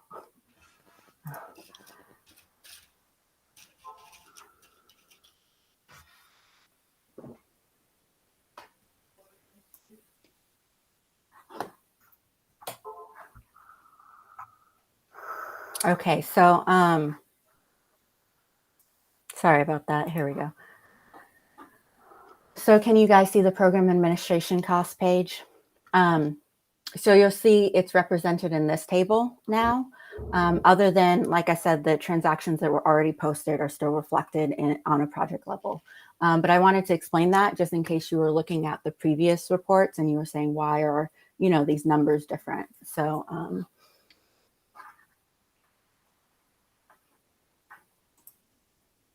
and one more thing too is this, the report that you were sent out before the meeting is missing the PSA line right here. And my apologies, it shouldn't have been missing that line. So you can see it here and it will be reflected in future reports as well. Can you send out the update then? Yes. Tomorrow morning or whenever? Yes. Okay, thanks. So here are the closed projects as usual. It looks different, but it's pretty much the same information. And the future projects, the group 2 and group 3 projects. I think I prefer the colored version of it where we know where how much. I mean, in previous months we saw the colored version where it showed the green and reds. The green and reds for the total budget and expenditure and all those things, and remaining budget, right? So I mean, yeah. what I'm stating is that I like this because it is larger, but I like the color coding in the previous slides. Gotcha. I just want to make sure, because I will, try and make that happen for this. So I'm just trying to figure out what, I'm going to bring up this real quick so I can kind of see.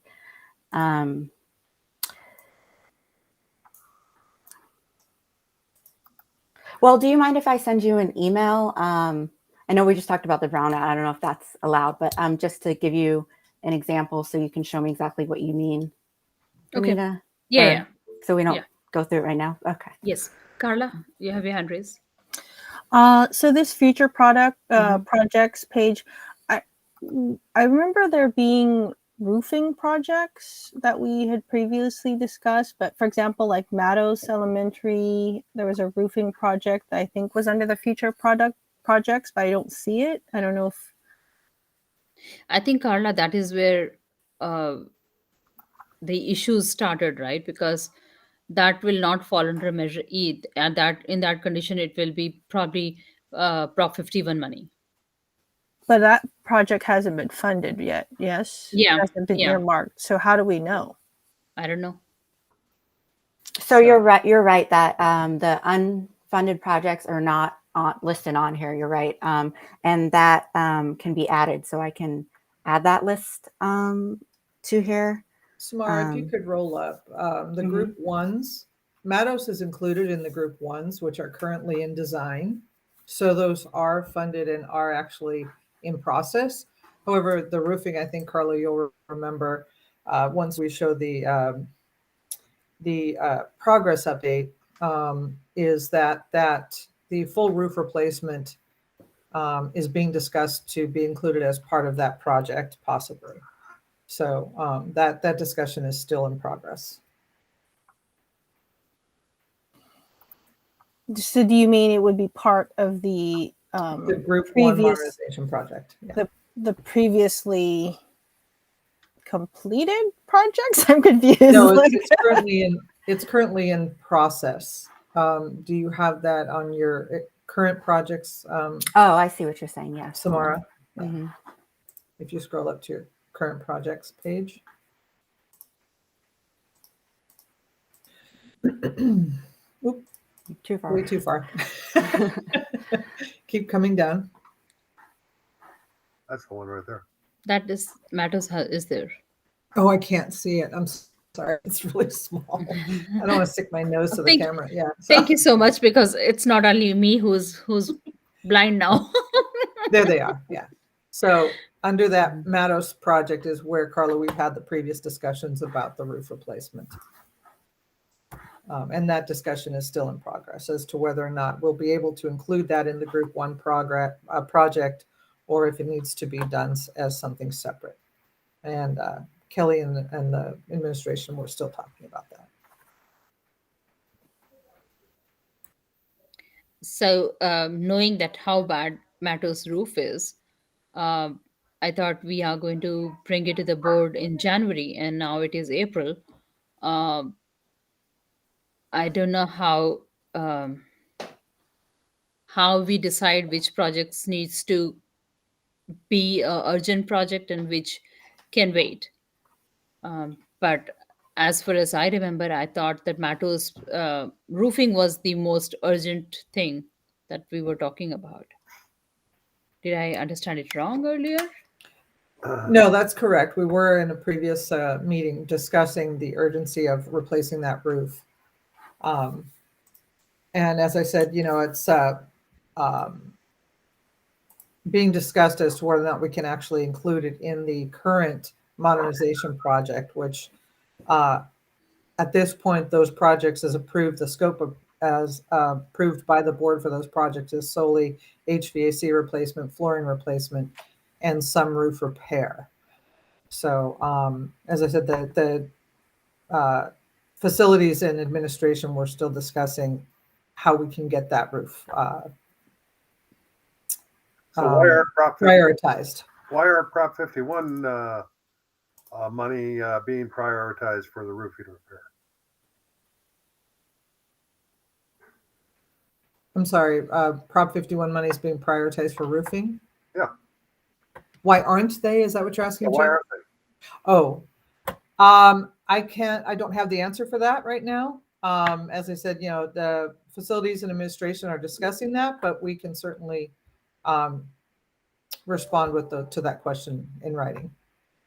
Okay. Nancy has a hand up. Nancy, please go ahead. Yes, at the last the last FAC meeting, administration brought to the committee a list of projects which included the roofing, included the TAC, and other critical projects for the FAC to help in prioritizing these projects. And the suggested funding source was indeed the Prop 51 funding. So the next step is to bring an item to the board in which the board would authorize the use of Prop 51 for the roofing projects and other projects that were on that list. Right. And I believe Superintendent Kamick was part of the conversation that took place with the board as to, we brought it first to the board asked us to bring it to the FAC, and then we're looking at bringing it back to the board. Superintendent Kamick? Thank you, Associate Superintendent. Yes, that is a correct summary. We brought forward an item that outlined roofing needs, some other needs across the district for facilities, and the board advised that it go towards the Facility Advisory Committee. They reviewed it at their last meeting. They've given us feedback, and now we're working on moving forward with those things based on the priorities that where they rank the projects. And then, as I mentioned earlier, the intersection of what was previously part of some of the work from Measure E and some of the new needs that have arisen, which I think is what Lisa is describing between that intersection of what was originally some roof repair as part of the original scope of the project, and we realize that's more significant now. So hopefully we'll continue moving these things forward to help address these needs. But that's that intersection we were talking about earlier between the Measure E projects, the Prop 51 dollars, and kind of where they sometimes can support each other. Okay. Thank you, CJ. Thank you, Nancy. Anybody else has any questions, or should we move on? Okay. Samara, we have one more report to share. You have one more report to share, right? We do. Please go ahead. A progress report? Yes, Okay. because we have As run usual, 25. I'll make it a speedy report here. See, It's always at the end. I make your life so much easier. There you go. Okay, let me go ahead and share my screen. And hopefully we don't run into that issue of, go away there. Come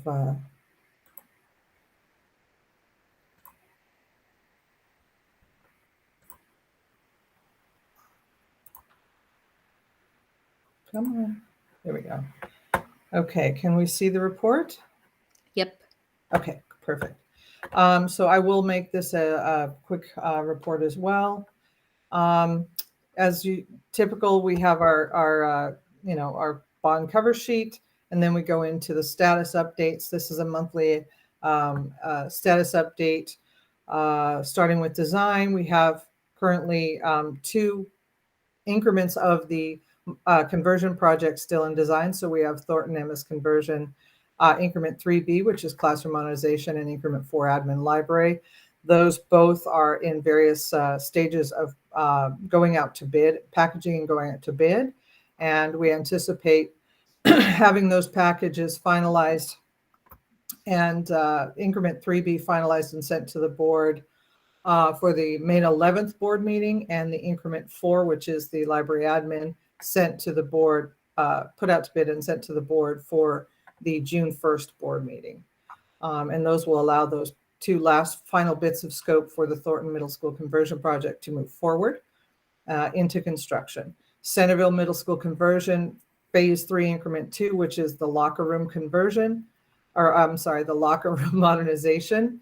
That has been put out to bid, was sent to the board and approved, and they are working through some issues, some contractual adjustments, and then that NTP will be issued, and that project will move forward as well. As we move forward, we have Kennedy High School modernization, which has gone through DSA, was responded back with comments. The architect has responded to those DSA comments, as well as constructability review comments completed by the Banner team and the peers. And that now has gone back into DSA, as in DSA back check, which is the final step for DSA approval. We hope to get that out of DSA soon, go out to bid in the end of April, early May timeframe with a notice to proceed. Hopefully it'll, at this point, if we don't get out soon, it'll probably be the June 1st notice to proceed, June 1st board with notice to proceed shortly after that. The group 1 projects, the 5 elementary schools that we were just discussing, are still in design development. We have a scoping presentation to present to the board on the was going to be the April 13th, so I apologize, this date has to be updated, but I believe now it's gone to the May 11th board. So it'll be a scoping presentation to confirm verification of the scope, and then they will move forward to complete their design and move into DSA for approval as well. And then we move into construction. So Hopkins Middle School conversion project, as well as Thornton and Centerville Middle School conversion projects. All 3 of those projects are moving along very steadily. They're in various stages of construction. The new buildings at each of the 3 sites are in framing and and some are even into drywall and moving forward with roofing. And then the existing buildings are in various stages of completing construction and modernization of those existing spaces. Lisa, and I just Lisa, wanted to give you a quick summary. Yes. Sorry, I had one question that was brought Yes, up in a board meeting about Vallejo Mill. How far you just mentioned that the project is starting? It is in design. It's in design. Okay. It's still in design. Yes. And what did I How just long? do? How long has it been in design? Do you know? Or because when did we? I mean, I'm sorry, I don't remember when did we even start talking about Vallejo Mill? I think it actually had, well, it had been identified prior to my coming here last year, but it just went into design.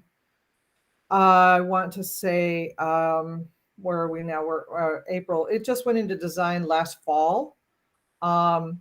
And so we have a requirement that once they have gone out to the site and done all of their project assessment and comparison between that and what the long range facility plan and a board approved scope was identified as, then they complete up to their schematic design, which is the scoping presentation we're going to have next month. And then ultimately, once that scoping presentation is reviewed and approved by the board, they are ultimately at CD by that time because of the limited amount of scope, which is just, as I said previously, the HVAC replacement, flooring replacement, and some roof repair. There really is no additional design past schematic other than just tightening up the specs and the details. So that should go into DSA very quickly. We'll have to see the progress on that, but like I said, the first step is getting past or getting that presentation to the board and letting them have a see, and then getting that approval. Okay, sounds good. Is there has there been a community outreach to tell the community about what is going on? I believe there was initially, and then there will be some additional once we get through the scoping presentation. Yes, then our project manager will coordinate some community outreach as well. Okay. As part of the next steps. Okay. Okay. And then as we got through, we discussed just briefly the conversion projects and Horner Locker Room expansion project. That is now complete. We are just waiting for one door to get the lock hardware on there repaired. And then Cindy, the principal, can occupy that space and it's full turnover for her. So they're very excited about that. And with that, we will move through your favorite part, which is the pictures. So Thornton Middle School conversion, phase 2, new building construction. Oh, come back here. Oh, my, okay. Some additional pictures of where they are in terms of the completion of the exterior of the buildings and the new courtyards around the new buildings. So you can see various activities going on there, placement of the guardrails for the second floor, and some work at the exterior panels. Then we have, instead of using my mouse, because my mouse is messing this up, I apologize. Come back here. There we go. Okay. I'll use my page. Come on, keep going. There we go. And various activities going on inside the new buildings. The new casework, as you can see, the middle photo in the middle and the bottom is the new science casework. This epoxy countertop is a point that many times, Chip, you ask about material delays, etc. You will see these black epoxy countertops on the bottom picture in the center.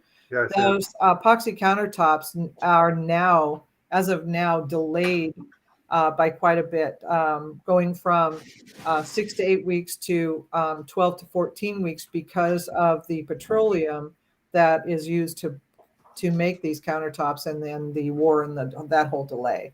So we just recently received information from the vendors that we use for this particular material that they are experiencing, have started experiencing additional delays on that. So that's one example of impacts on some of these projects that we're seeing as a result of the COVID material delays, now the war, and the the gasoline prices, et cetera.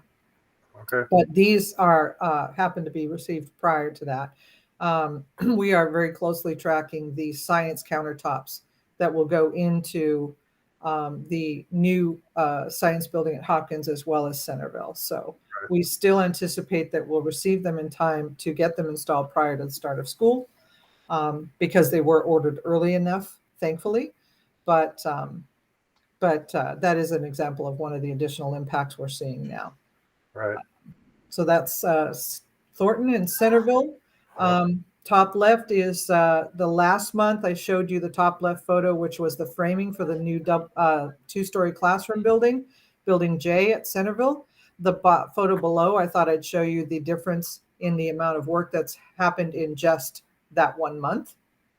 So the photo below is where it stands as of about a week ago. So there's been more work even since then.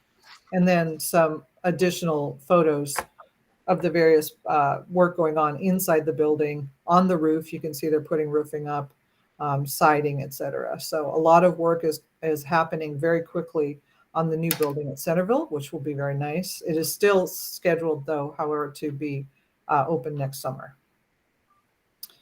And come on, move down. Thank you. This is phase 3, their Building K portable upgrade, which is the portable that was severely impacted by dry rot and termite damage.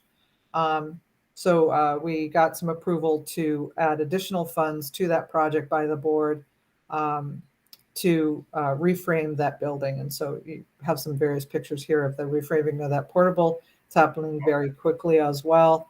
This happens to be Centerville's it's a very large portable, but it's their weight room. It houses their weight room and that program for their PE. So they're very excited to get that back as quickly as possible. Lisa, did you have to tear this building down and start over?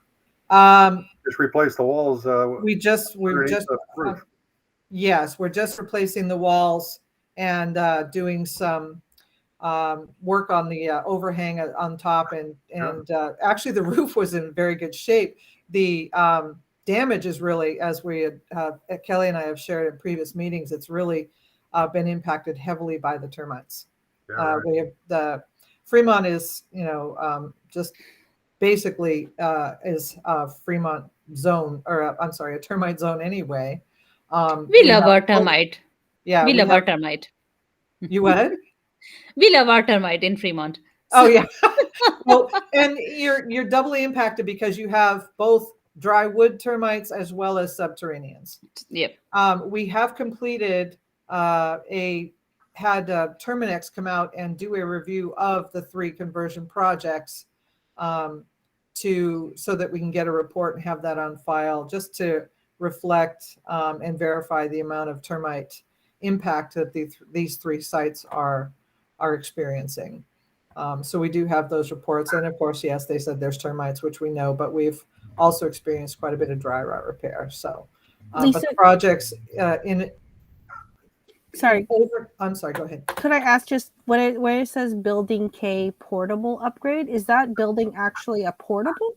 It is. It's a very large portable. And it actually, we did the assessment and pricing comparison to replace this portable, which would not have been possible in the amount of time that we needed that the site needed this project, this building back, versus the cost to do these upgrades. And so the cost to do the upgrades was half of what it would have been to replace the portable. Okay. And then Hopkins Middle School conversion, phases 2 and 3, which are the existing modernization of existing buildings. Building A being the old administration office, and B being a classroom building. You can see now that top left was last month's representation of where the administration building was at, and the photo on the bottom is where it is now. So you can see quite a bit of progress in just that 1 month. And then the interior is really shaping up to be very nice. We walked. Chip, can I request you to mute yourself, please? You have a very exciting member in your family. Chip's puppy. That's my new guide dog puppy. Sorry about that. That's okay. Thank you. Phases 2 and 3, the existing locker room and the new science wing modernization. As you can see, I don't know if many of you had had the opportunity to see the interior locker room of Hopkins Middle School, but it was absolutely terrible. It was very worn, very dated. It needed a good lift. And as you can see now, they have a beautiful locker room. The lockers are actually scheduled to be delivered on the 11th, which should be early next week. So once those lockers are installed, building will be complete and will be ready to turn over at the end of May. And building G, which is their new science wing, you can see the modernization going on here. And that building will be ready, complete and ready to turn over by June as well. And then we have our new buildings. Building K2 is the new music building on the bottom left, and building H is the library modernization on the top. So you can see building K, the new music building, that structure went up very quickly and is now just about complete with the exterior plaster, and they should start painting the exterior of that building sometime next week. And then the large building, come on, move. Sorry, it's being stubborn. There we go. And then the large classroom building J, which is Hopkins' new 2-story classroom building on the left. And I actually put 2 pictures together so I could give you the full impression of how large that building is, because I can't fit it in one photo. And then building K, the new multipurpose and kitchen building on the right. The front portion that you see up here on the front is going to be the new multipurpose room, or the gym, and the gym and performance stage. And the building that you see there in the back is going to be the new kitchen. They'll have a full-on kitchen, which is a nice upgrade for them since they had a small, very small space that they were doing a warming kitchen out of. So you can see those buildings are coming along very quickly. Building K1 on the right will be ready. The kitchen portion will be ready this year to serve out of that kitchen. The multi-purpose portion will be turned over around December. And then building J, of course, is slated similar to Centerville. That building will complete and be turned over, ready for turnover next summer, 2023. And that's where we're at. Projects in design and procurement, of course, are Kennedy High School and the 5 elementary schools. And once these get into construction, we will add photos of construction project with that as progress with that as well. Thank you, Lisa. Thank you so much. No, I don't have a question, but you can call it a question. I was told that we can visit the sites now. CBOC team can visit the sites now. I did check with Kelly on that, and perhaps CJ, you might be able to respond to that. I did check with Kelly to see if that has been lifted and that we can visit the sites, but it would be an organized, scheduled meeting that we would walk you through. But I think Superintendent Kamek can probably respond better to that. Yeah, thanks, Lisa and Benita. Great question. So technically, yes, we can visit the sites, but we obviously would want to do that outside school hours. We're trying to limit the amount of adults on campus during school hours still. Also, based on what we heard earlier from our attorneys, remember that if we're going to do that, we would need to agendize it appropriately for the Brown Act. But that does not preclude us from doing it. We certainly could do it, and we're happy to assist and support with that. Do you need certain number of weeks notice, or are us to request a visit, or how does it work? Yeah, I think the best thing to do would be to work with Kelly directly to request that you'd like to make a visit.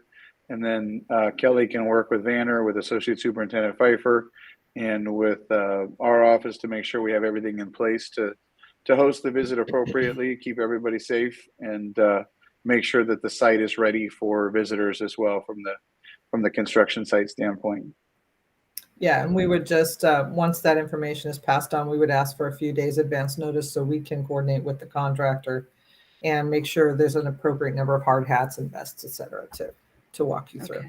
Well, what we've done in the past is actually schedule our CBOC meeting at one of the sites and use one of the classrooms or the library or whatever, and then take a tour. And obviously we're meeting after hours, so the construction crew isn't there. And we, we're led by somebody from maybe maybe somebody from the construction crew, or maybe Kelly or someone like that that's familiar with the site. Yeah, we would. We're completely out of the way from the crew that way. Yeah, and I think, Chip, that's the most common practice I've seen as well. We just have to make a few adjustments from our virtual world, but be great to see everybody on site. I would say if we could do that in 2 months or a month from now or 2 months from now, that's what we ought to try to do. I think we have lots of sites, even if we want to do it. The schools to go to first, and yeah. So maybe we can do it one in May and one in June. So Vanita, it sounds like it needs to be. You just need to connect with Kelly to see what's possible. So if it is, we can do that. But I mean, again, I don't want to get into the Brown Act issues. If this committee can say that, okay, we will look into doing a CBOC meeting in May at one of the school sites and June in another in another site. Probably that will give us leverage to when it comes to calendaring for all of us to decide whether everybody in this committee is available to do that. That's fine, because this is something we've also tried to do in the past, but then remember it got canceled in the past, right? So I think it's already kind of known that we want to see the sites. It's just a matter of trying to figure out the logistics. Okay, so I'll ask Kelly to figure out some dates or our next CBOC meeting at one of the sites. Is that okay with you guys? Yep. Yes. Okay. Sounds good then. I will do that. And Vanita, it's 8:13. So if we could. Yes, absolutely. I know everybody's exhausted and it was a very heavy meeting. So can I have a motion to table rest of the agenda items for next time if we have to? This is Carla. I motion to table the rest of the agenda. And also, if we could add to the agenda, didn't we just recently receive the audit, the financial and performance audit? So we need to add that to the agenda. Was it distributed? It was sent through mail. Okay. I don't know if. Oh, that's right. Somebody asked for my. Yeah. Okay, I'll look in the mail. Okay. Is there anything else you would like me to add to agenda?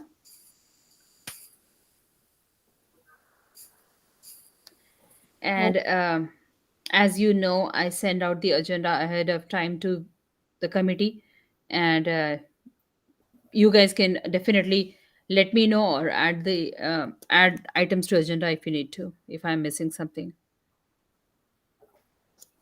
Okay. With that, there is a motion on the table. Do I have a second? I'll second. All those in favor, please say aye. Aye. Any opposing? Say nay. Good. So rest of the agenda has been tabled, and our next meeting is going to be on May 4th. With that, 8:15, I adjourn the meeting. Thank you, everybody, for coming. Thank you, CJ. Thank you, CJ, for coming. Thank you for all the insights you shared with us. My pleasure. Thank you for all of your involvement and everything the team is doing. I hope we didn't scare you enough. No way. Thank you. Thank you, everybody. We can stop recording now. Thank you. Good night. Bye.